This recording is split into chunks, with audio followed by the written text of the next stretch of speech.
शुभकामना देना चाहता हूं इस बजट के लिए पूरे प्रदेश को, और मैं धन्यवाद करना चाहता हूं। और अपनी बात शुरू करूं उससे पहले मैं इस देश और प्रदेश की स्थिति के बारे में एक निवेदन करना चाहता हूं कि पीर हो गई है पर्वत सी, अब ये पिघलनी चाहिए, हिमालय से फिर कोई गंगा निकलनी चाहिए, जो आग मेरे दिल में है वो हर दिल में जलनी चाहिए।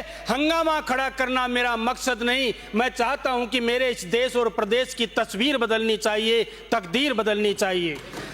तस्वीर और तकदीर सिर्फ किसी के भाषणों से नहीं बदलती है, जन कल्याणकारी कामों से बदलती है, अच्छी सोच से बदलती है, और वो सोच इस बजट में दिखी है। मैं निवेदन करना चाहता हूं, बहुत लंबी चौड़ी बात ना करके और आंकड़ों के मायाजाल में ना फंस के मैं आप लोगों से आग्रह करना चाहता हूं, निवेदन करना चाहता हूं। इस प्रदेश में 2 प्रमुख समाचार पत्र हैं, उनके नाम उल्लेख करना मैं उचित नहीं समझता, लेकिन आज एक प्रदेश लेवल के समाचार पत्र में मैंने पढ़ा, सुबह सुबह पढ़ा तो मुझे बड़ा हर्ष का विषय हुआ कि आज तक मैं बजट के बारे में आज तक पढ़ता आया हूँ, राजनीतिक जीवन में पढ़ता आया हूँ, बचपन से पढ़ता आया हूँ, हर अखबार में ये लिखा जाता था ऊंट के मुंह में जीरा। लेकिन मैं धन्यवाद देना चाहता हूं, पहली बार इस बजट को देख के राजस्थान के एक प्रतिष्ठित अखबार ने लिखा कि ऊंट के मुंह में शीरा यानी हलवा। पहली बार मैंने ये सुना तो प्रसन्न हुआ मन, क्योंकि अखबार हमारा नहीं है, राजनीतिक दल का नहीं है, किसी व्यक्ति का नहीं है, किसी राजनेता का नहीं है। और दूसरा शुभ संकेत मैं बताता हूं, सतयुग में, त्रेता में और द्वापर में जब भी कोई यज्ञ होता था और जब भी कोई अच्छा काम होता था तो ईश्वर खुश होके पुष्प वर्षा किया करते थे। आपको ध्यान दिलाना चाहता हूं, कल के बजट के बाद भगवान ने पुष्प वर्षा की जगह जल वर्षा करके अभिषेक किया, इस बजट का अभिषेक किया, राजस्थान के कल्याणकारी बजट का अभिषेक किया।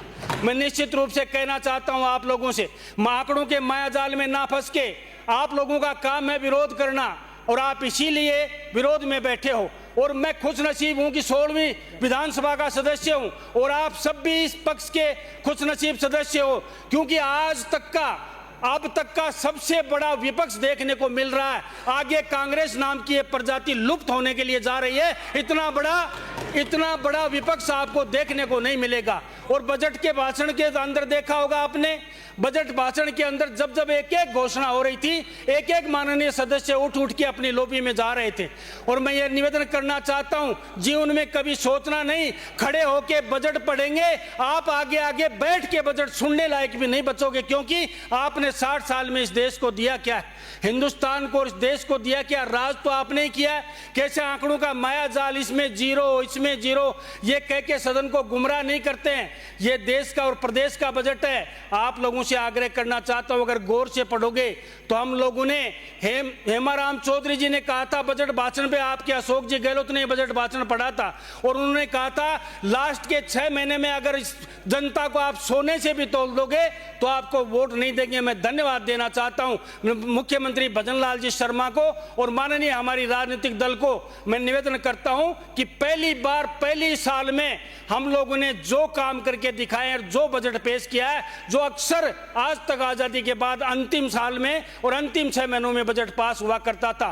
यह आग्रह करता हूं कांग्रेस के साथियों, जमीन पे खड़े होकर सितारों की बात करते हो और गुफा में पड़े और किनारों की बात करते हो और जेब में धेला नहीं और हजारों की बात करते हो। ऐसे मैं निवेदन यह आग्रह करना चाहता हूं आप लोगों से, आग्रह यह है मेरा कि ये बजट जन कल्याणकारी बजट है। इस बजट का अगर एक एक आंकड़ा पढ़ूंगा तो मैं भी आंकड़ों के मायाजाल में आप लोगों को गुमराह करना नहीं चाहता हूं।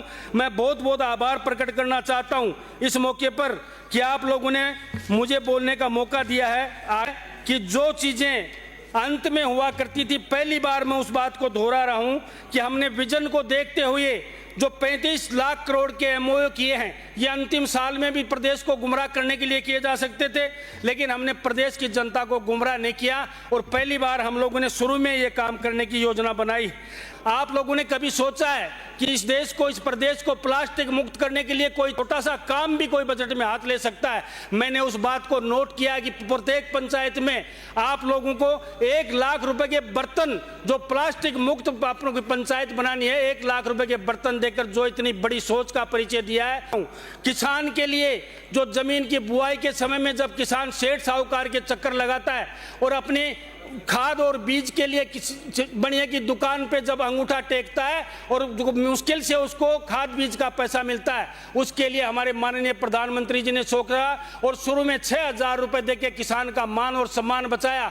और धन्यवाद देना चाहता हूं हमारे मुख्यमंत्री जी को कि उन्होंने 2,000 बढ़ा के पहले और 1,000 बढ़ा के 9,000 रुपए करके किसान का मान और सम्मान बढ़ाया, उसके लिए मैं धन्यवाद देना चाहता हूं। और प्रदेश में 150 यूनिट बिजली का उत्पादन, 150 यूनिट बिजली फ्री देके जो किसान का घर रोशन किया है, उसके लिए भी धन्यवाद देना चाहता हूं। बुजुर्ग को घर बैठे दवा पहुंचाना, पेंशन बढ़ाने का काम, एक से एक बढ़कर सौगात ऐतिहासिक बजट में मुख्यमंत्री भजनलाल जी शर्मा ने दिए हैं। अगर मैं मेरे व्यक्तिगत क्षेत्र की बात करूं तो आपका ध्यान आकर्षण करना चाहता हूं। मैंने पिछले 3 दिसंबर को जब हमारे को 1 साल पूरे हुए थे तो मैंने अपना एक रिपोर्ट कार्ड विधानसभा में पेश किया था, जो पूरे 12 महीने का मेरा रिपोर्ट कार्ड था 3 दिसंबर से 3 दिसंबर दूसरे तक। उसमें मेरे विधानसभा के अंदर 225 करोड़ के काम, जिनका फैक्ट फाइल मैंने विधानसभा के लोगों के सामने रखी थी, अगर 225 करोड़ के काम एक विधानसभा में होते हैं तो मैं निवेदन करता हूं, आपसे आग्रह करना चाहता हूं, पूरी विधानसभा 200 है, उनमें कितने काम हुए होंगे। आंकड़ों का मायाजाल दिखा के प्रदेश के बजट को सिर्फ रटी रटाई बात करके ये निराशाजनक बजट है, ये लोक कल्याणकारी बजट नहीं है, ये गरीब को गरीब करने का बजट है, ऐसा करके अगर हम लोग इस सदन को गुमराह करेंगे तो मैं समझता हूं कुछ काम होने वाला नहीं है। आप भी काम कीजिए, हमको भी काम करने दीजिए और अच्छे काम के लिए धन्यवाद निश्चित रूप से दीजिए। जब हम माननीय दिया कुमारी जी कह रही थी, जब हम 1.25 लाख नौकरी देने की बात करते हैं तो भी विपक्ष के सदस्य मैच नहीं थपथपाते हैं, हम 1.5 लाख प्राइवेट सेक्टर में नौकरी देने की बात करते हैं तो भी विपक्ष के सदस्य मैच नहीं थपथपाते हैं। इसका मतलब आपको सिर्फ और सिर्फ राजनीति करनी है, प्रदेश की तरक्की से कोई आपका लेना देना नहीं है। आपसे आग्रह करना चाहता हूं, और एक वरिष्ठ माननीय सदस्य ने कहा था कि जाते जाते आप लोग ये काम कर जाओगे, वो काम कर जाओगे।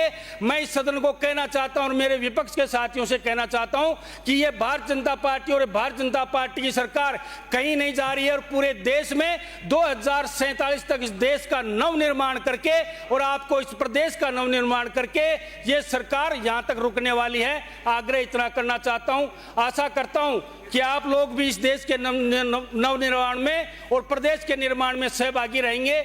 मैं आग्रह करता हूं, आप लोगों से एक निवेदन करता हूं कि सब लोग साथ देंगे तो एक प्रदेश मिलेगा आपको और आप लोगों को अच्छा एक प्रदेश की भौगोलिक स्थिति मिलेगी। इसलिए आग्रह, मेरा निवेदन इतना ही है।